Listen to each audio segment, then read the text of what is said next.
IELTS Speaking Test, sections 1, 2, and 3.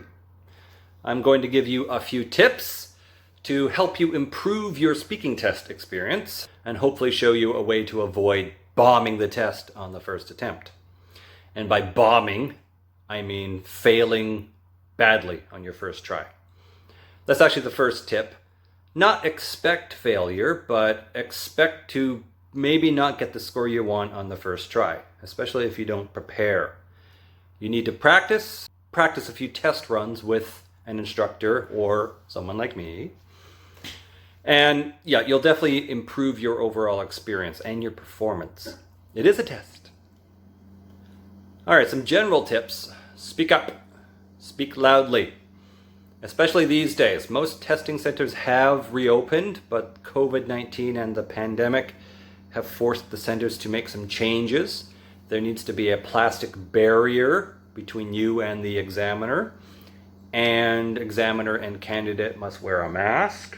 So when you're doing your test with a mask on, that's going to make things challenging. Speak up. Speak loudly. About 50% louder than you normally speak. The tests have to be recorded, and the recording devices are not that sensitive. Speak up. Don't be afraid to ask for the question to be repeated.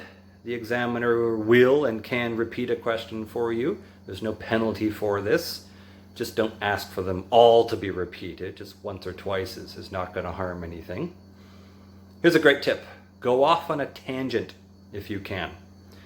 And that means talk about a response not totally related to the task question. It doesn't have to be exactly what the question's asking. For example, if the question's about hobbies, please describe your hobbies. And you describe a hobby that you used to have and you don't do now, or a hobby that you want to try but have never found the time to try. That's a really great technique to avoid getting stuck if you're really stuck on the question and you just can't think of an answer. That is my last tip. Don't get stuck. You will bomb the test if you get stuck. Even native English speakers can bomb this test. Yes. Native speakers have to take this test in Canada if they want to be a permanent resident in Canada. I'll give you an example. Here's my experience with an Aussie, an Australian person. He bombed the test. This is his answer to task 2, the long term. This is my impression of an Aussie. Shit, mate, that's a tough one. Can't answer that. That was his answer to part 2.